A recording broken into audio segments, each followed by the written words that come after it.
At Sierra, you'll always find apparel, footwear, and gear for 20 to 60% less than department and specialty store prices. But right now it's clearance time, so you can save even more on everything you need to get active and outside.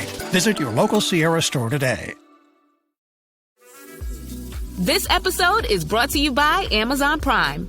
From streaming to shopping, Prime helps you get more out of your passions. So whether you're a fan of true crime or prefer a nail-biting novel from time to time, with services like Prime Video, Amazon Music, and fast free delivery, Prime makes it easy to get more out of whatever you're into or getting into. Visit Amazon.com/Prime to learn more. The Oregon Ducks throttled Montana State. We saw a lot of running backs. We saw a lot of receivers. We saw a dominant defense. But what does any of it really mean? All that more on the almost said Blazers. I'm not even going to start over. Almost said Blazers. I'm just going to move from there because I have to train myself. All that and more on the Ducks Confidential podcast. I am Aaron Fentress of the Oregonian and OregonLive. I'm joined by former UO and NFL great tight end George Wrighster, whom you can catch on the Unafraid Show. Just search it on YouTube and you will see him going on and on and on about everything college football from across the nation. George, what is up, my man? Man, I'm excited, man. College football, though. So a week ago, we got our whistle wet with a week 0 games, but this is a full slate, and it was crazy because my plan for Saturday and what actually happened on Saturday were two different things. I had envisioned sitting on my couch all day because as of Wednesday, my schedule looked like I was going to be able to sit on the couch all day on Saturday until the UCLA-Utah game, which I knew I had to go to with the wife and the fam. So I had planned that. But then here comes my son's team scheduling an impromptu scrimmage at 10 a.m. No, they did. So he had to be there at 8:45. So I'm the dad in the stands, umbrella, comfy chair. It was raining? No, it's hot outside, hot. bro. Okay. The sun's out. Oh, you went Michael Jackson with the umbrella. Okay, go ahead. Yeah. and they lucky if it were more than myself, I would have brought the canopy. And then so I'm the dad in the stands with the iPad. Good thing it was a scrimmage because really my son plays offense, so all I really cared about was the offense anyway. So when they were on defense, I'm sitting there staring at the iPad the whole time and then filming when he's on offense. So then I had to go back and watch plays that I missed in that Texas-Ohio State game, but I'm all caught up on everything now. Nice. All right. I, of course, drove to Eugene to watch an exhibition football game. Congratulations! Yeah, well, it was. You are welcome. It was so much fun. I did get to watch Jaws though. Jaws is re-released, the greatest movie of all time. I watched it on Sunday for the first time and a big screen and it's the single greatest piece of movie cinema ever. Okay, before George deletes this podcast and leaves, let me get to our ad read here. Today's episode of Ducks Confidential is brought to you by Travel Lane County, an organization that promotes travel and tourism in the Eugene, Cascades, and Coast region. Ducks fans can find more at www.eugenecascadescoast.org. All right, we're going to start out with our These 3 Words segment where we will sum up the game in 3 words. George, you go first because I haven't come up with 3 yet. And you can smudge the words. 4. We can smudge the 4. I mean, can we? No. No, it has to be 3. It has to be 3. I got 3 okay. good ones. Okay. What we wanted. Okay. That's exactly what it is. Break it down. Was what we wanted. It was nothing more. It was nothing less. It was exactly what we wanted. It was the chance to see Oregon play well, not have 50 billion penalties, not give up a big explosive plays, not have bad tackling, execute the offense, catch the ball, block, tackle, all those things. And that's exactly what we got. Okay. Mine are, you're going to push back on this probably, and I'm kind of on the fence with it, but mine are, we learned little. The only reason I say that is because it was clear that the talent level disparity was just immense. And Oregon, especially on offense, remained extremely vanilla. So as good as Dante Moore was, I didn't feel like we saw anything from him that you can't go back and find in the first 3 games of UCLA, although maybe he didn't force a couple of things, but he obviously lit it up the first 3 starts with UCLA, 7 touchdowns, 1 pick, 62% completion. This time, 18 of 23, 218, 3 touchdowns. But probably the only really impressive pass where you say, okay, that looked like a big time throw was the post route to Malik Benson for the touchdown, where Malik ran a great ran a great route, stemming it outside, create that window. He just darted it in there. Like, that was a bullet. Nice timing.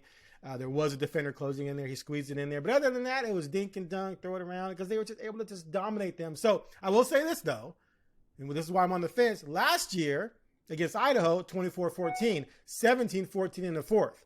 This time against a Montana State program that's better than Idaho, just destroyed them from the start. So that was good to see if you want to see the team, like you said, come out and not have a lot of miscues and dominate. But did we learn a lot? I don't know. I don't feel like I did.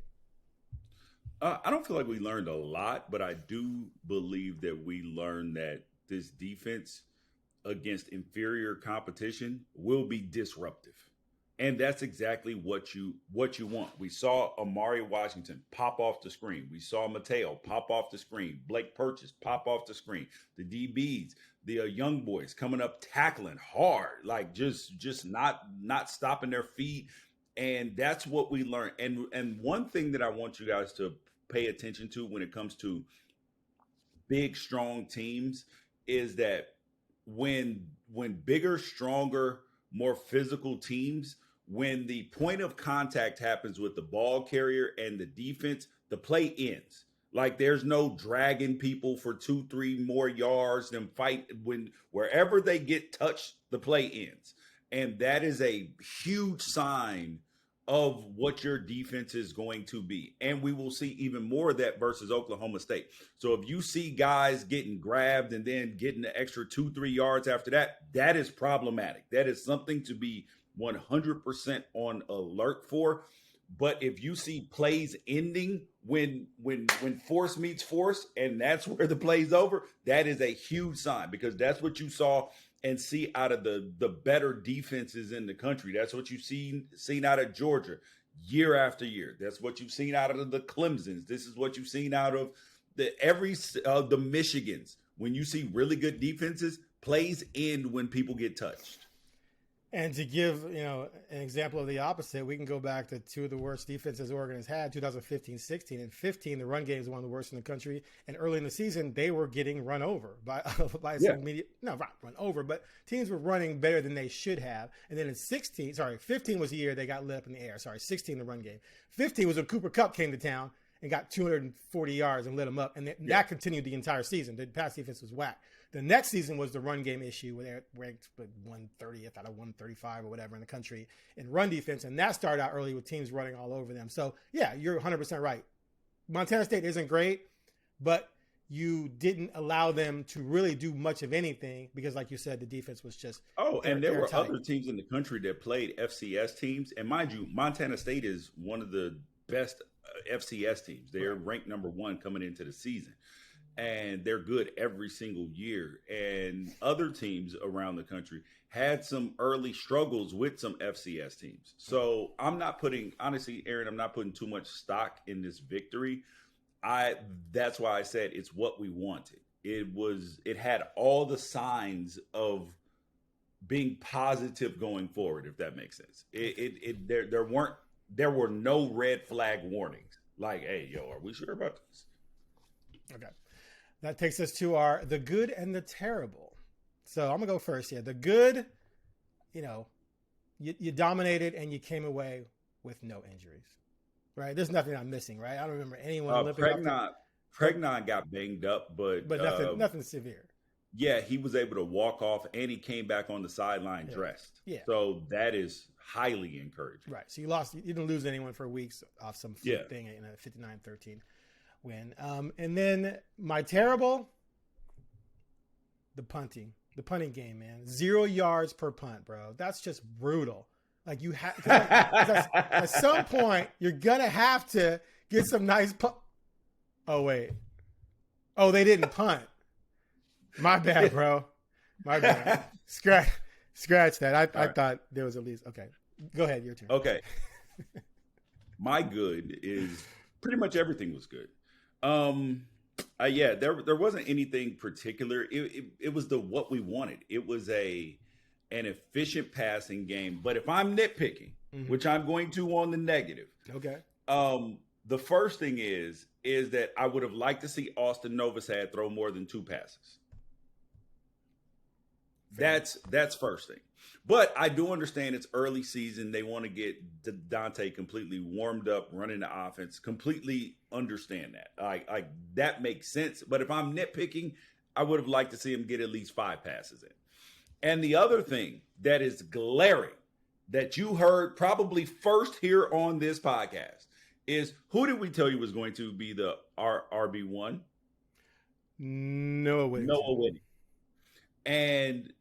But that's not the alarming part. The alarming part, which I do believe has to do with probably how he took the news of not being RB1, was that De'Aaron Hill Jr., 5 carries.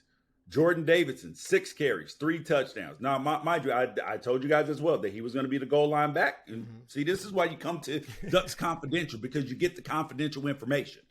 And then Jaden Limmer, Lamar Limmer, I apologize. I will look up his pronunciation. He got 3 carries, and he got the second touch of the game by the running back. Yeah. And he scored the first touchdown. Yeah. So, and Mekhi Hughes, the transfer portal extraordinaire, 1 carry for 2 yards. And that wasn't until like the 3rd quarter, I think. Right. So he did catch a pass. He caught a short pass, but still. Yeah. Either one of 2 things is going on.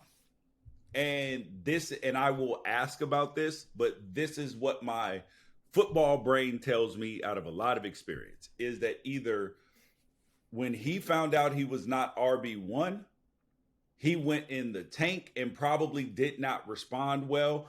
And so they were like, hey, yo, come holla at us when you're ready to contribute to the team like a regular guy and possibly earn your spot back or the spot that you desired.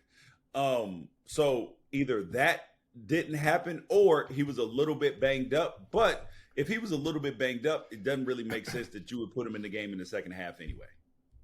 Right. Yeah. So I asked Lanning after the game. I wrote about Noah Whittington and his day in the RB depth, which you can read about on OregonLive. And I asked Lanning, okay, 1, about Noah being the starter, and 2, with Hughes getting just 1 carry, what does that say about his situation and the depth?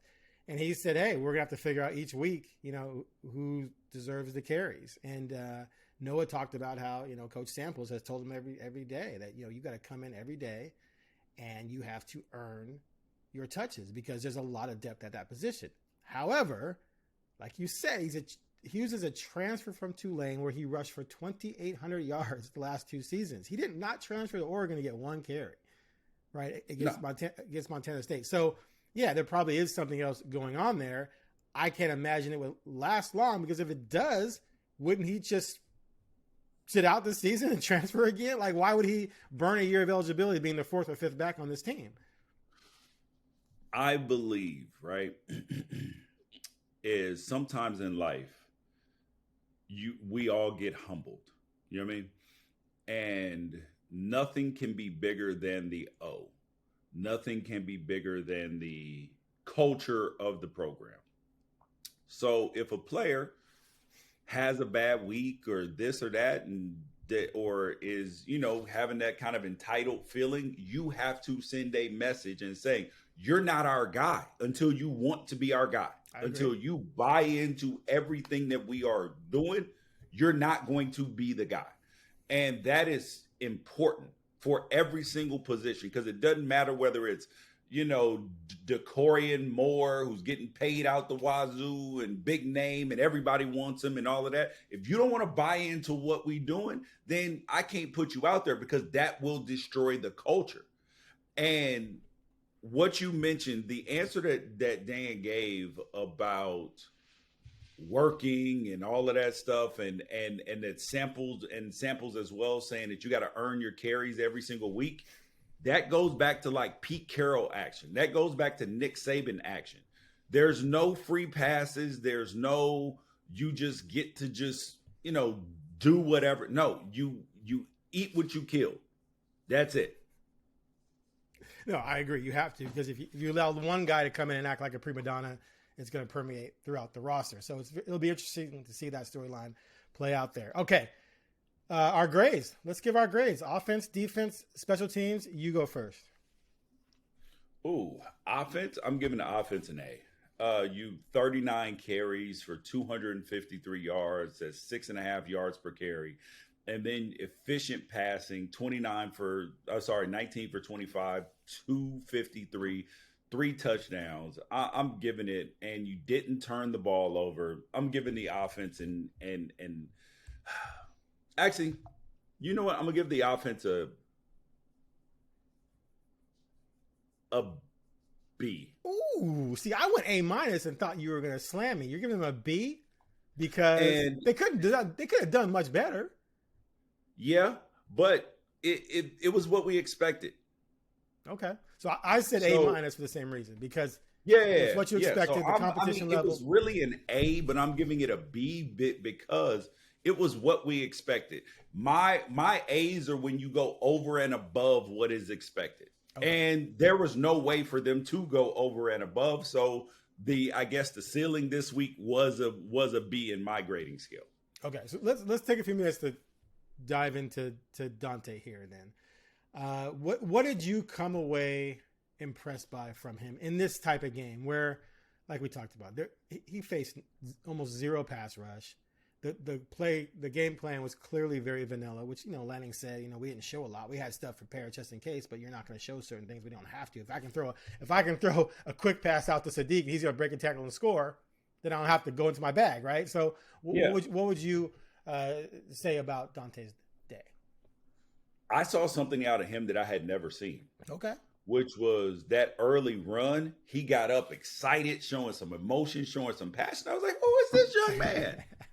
Oh, he's normally stoic, and you just kind of felt that energy around him. And I believe that he's become a better leader. He's become more mature, and he's ready to handle whatever's in front of him.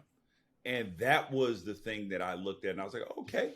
And in the pocket, he looked cool. He looked calm. He didn't look rattled. His feet, granted, there was zero pressure. Yeah, but he also looked very in command and felt like he knew what he was doing, and the ball was jumping off his hand. Agree. He definitely has a live arm.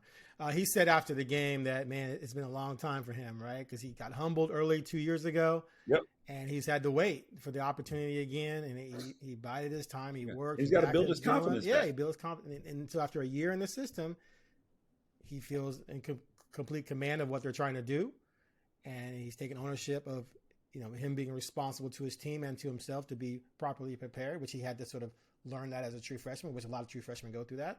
And now he's ready to, take the reins and run. I'm looking forward to see what he does, against better competition, obviously, because he's yet to have that type of success against good teams, but everyone has to cross that line at some point, right? Okay. Defense, straight A.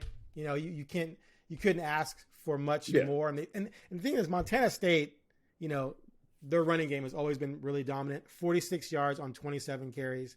And a lot of that, like you said, was because when they got to a ball carrier, the play ended.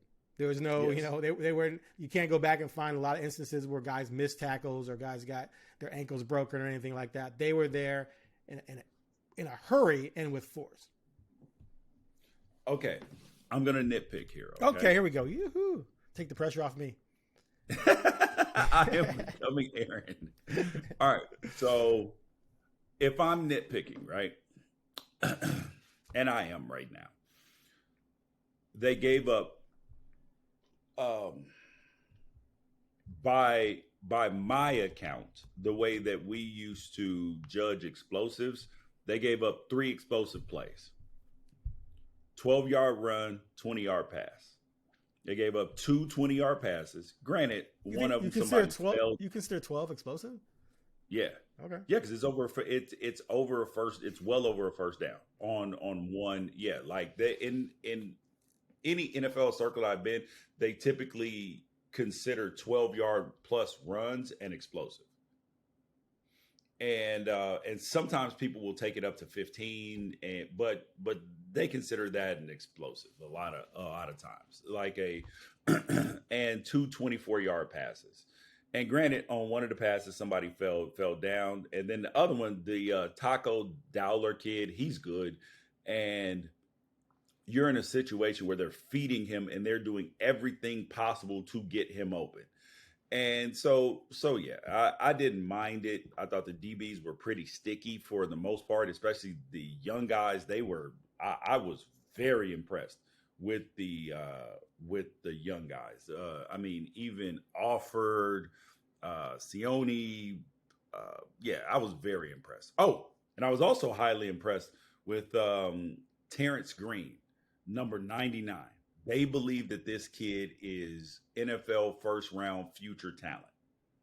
And he showed up in the game as well. I liked it. Man, you are nitpicking because I mean, even I can't find fault in two 24-yard plays when you're blowing out. I'm saying when you're blowing out the other team. They're bound to get something. That is the only thing that I have a problem with. And remember that we talked about scoring, right? Is what did we want the score to look like? This is exactly what I asked for the score to be, like right. 50 something to 13, and maybe a late touchdown added. Okay. It was exactly what I wanted. So I'm actually going to give the defense an A. All right. So just for a reference point, last year against Idaho, they gave up a 32-yard pass, a 36-yard touchdown, and a 34-yard pass. So this obviously was better than last year. It didn't look like that. This did not look like that. And special teams, of course, A, Jeremiah McClellan with the block punt was nice. Yeah. Again, like I said about the punter, I know you didn't get the punt, but still you got to find a way to do something. No, I'm kidding. Yeah, and the punt returns were fine. Punt returns were nice, yeah. Oh, well, there was the bobble, though, right? Gary Bryant Jr. had the bobble. Oh, well, he fumbled, but yeah. Yeah, it went out of bounds, but still. He'll be all right. Yeah. Okay, hidden gems. Who's your hidden gem or two from this game? Ooh, I'm going to go with Kyler Casper. Okay. I wasn't sure how much we were going to see him. We saw him a lot, big, all 6'5" of him. And he finished with one catch for 40 yards. I was like, okay, bud. I like to see it. So that would be nice my first adjustment. Nice adjustment on that play, too. Yes, because that ball was underthrown. Should have been a touchdown. Awesome. Yes, should have been a touchdown. 100%. And that was what? That was Novosad that threw that ball? Correct. Yes. Yeah. And, it was his first throw. And you're like, okay. He was like, I'm not going to miss the layup. Right. And that's what you tell your players. Do not miss the layup. Like, that was a layup. Don't miss it. Even if he has to stop to catch it, don't try to just make it so perfect that you possibly overthrow him. Right. Just get the ball caught, take the explosive, and if he can, and he might be able to score. Agreed. All right, I'm going to go with Jordan Davison because I'm still learning this team, right? So I've never seen this kid do anything. I was focusing on Hughes. I was focusing on Noah. I wrote something about Riggs. I told you that Jordan Davison was going to be the short yardage back. Listen, Aaron. I didn't, think that wasn't going to be the thing. I'm just saying that, the guys that were talked about the most during camp were the ones I actually wrote about or remember from last year in terms of Noah. So look, 236, bro. He's 200. He's listed at 230. That's like Jerome Bettis. Bro, he's a little dooley. But he can scoot. Trimmer. He looked much trimmer. Did he? In his uniform. And I was watching the game with a former Duck player who works at Nike, and he was like, I was just at practice. It's the uniforms.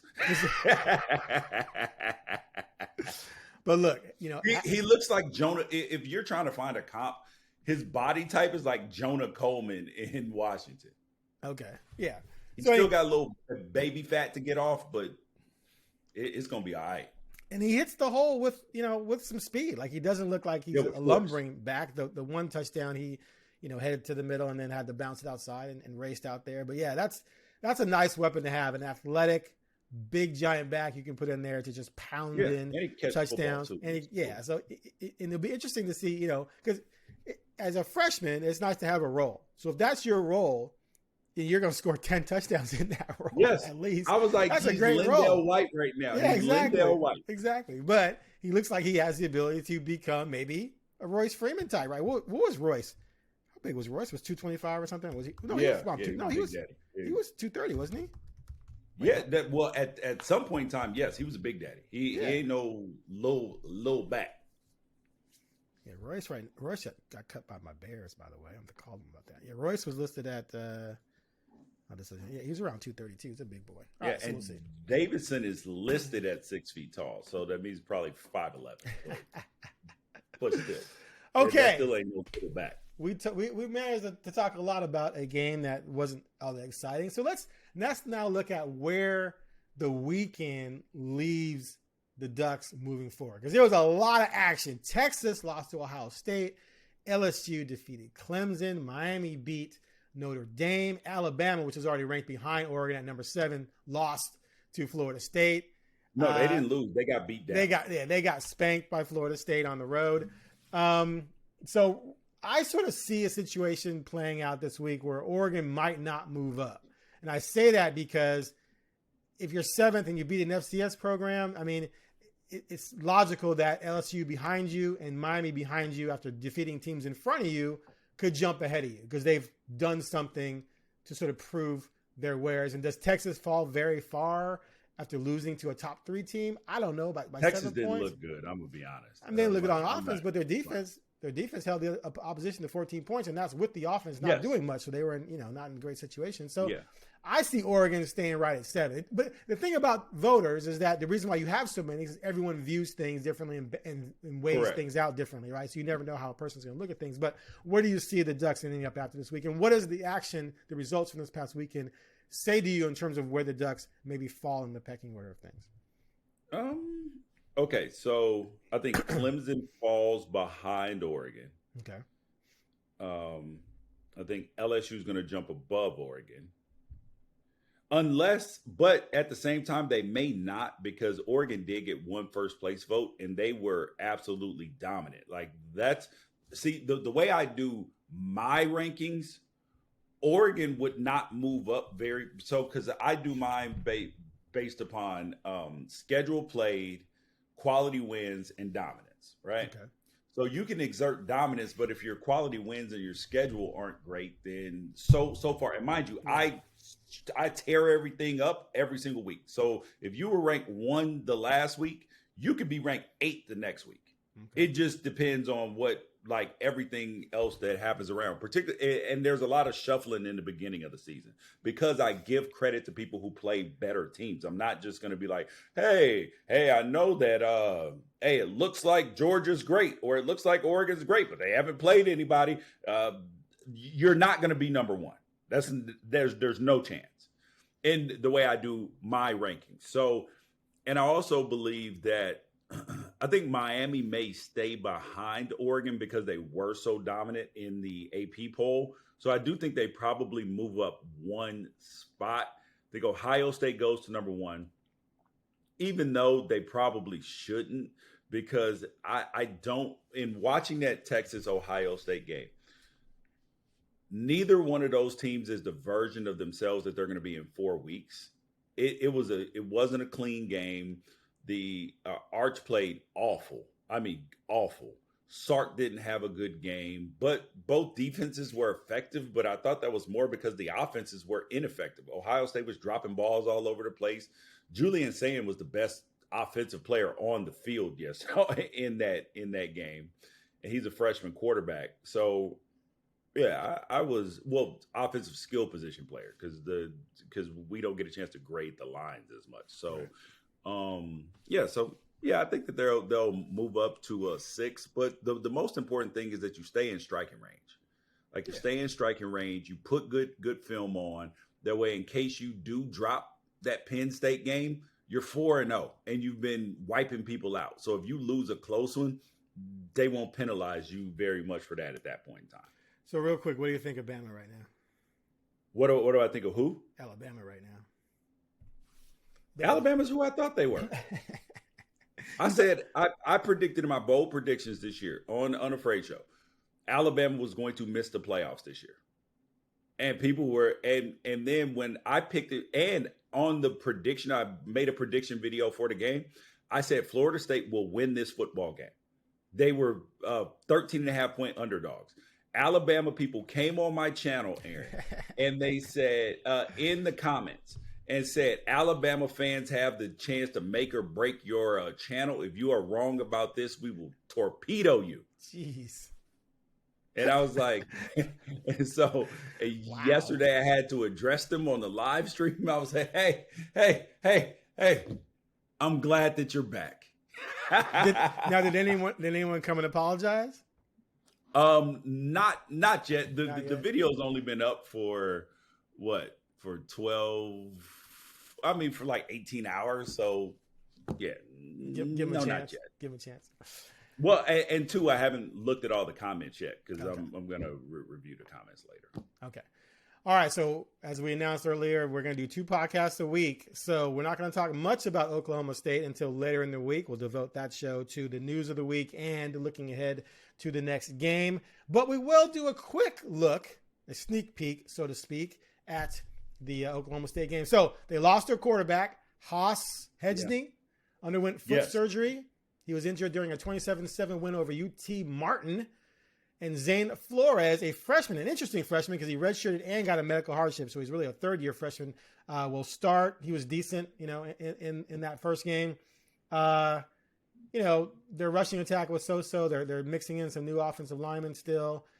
I got this as a threat level of 0, bro. Like, there's no chance they're winning. Remember, I told you that this threat level was low. Even if Haas Hedgney had been in, it would have been low. How'd you pronounce it? Hedgney? Hedgney. Hedgney. Okay, yeah. Yeah, Haas. Haas, yeah. Haas for sure. Yeah. Haas Hedgney. And but the fact that against UT Martin, 42 carries for 127, that's not promising. No. I'm gonna tell you that. If that's how you ran the ball last game, it probably will not go well against this Oregon team in the run game factor. Especially with a young quarterback. So yeah. Yes. And you only scored 27 points versus UT Martin. I know you lost your starting quarterback, but that's not our problem. Right. I always like to give major college programs at least a 1 in the threat level. Back when I did this back in the day when I covered Oregon as my primary beat. But in this case, mediocre run game, new quarterback, and you're coming off 3-9 last year. It's 0. This could be the same exact score as last week. Exactly. Because it just from the fact that they're probably going to be more talented than Montana State, but then you're just going to open things up more. In the passing game, you get bigger plays, et cetera, et cetera. Yes. All right, so we agree. If they give up over 21 points, I will be concerned. Yeah. As a matter of fact, I'm gonna go with exactly. I'll say if they give up more than 17 points, I will be concerned. Okay. So my prediction, unless they score like 70, then I still wouldn't like 17. So my prediction last week was 47-17. I'm gonna go with that one again this week, 47-17. You got an early prediction? You can wait. You don't have to. You don't have to come up with a number. You can wait. I'm gonna go the same as the Montana State game. Which was actually I'll give them another score, 59. Field goal. I'll give them another field goal. So we'll go 16 to 50 something. Okay, that's fair.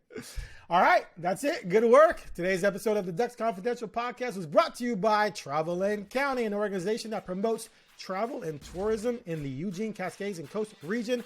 Ducks fans can find out more at www.eugenecascadescoast.org. Thanks for listening. We'll be back midweek to talk about whatever news comes out of the week and preview the Oklahoma State game. Take care of yourself.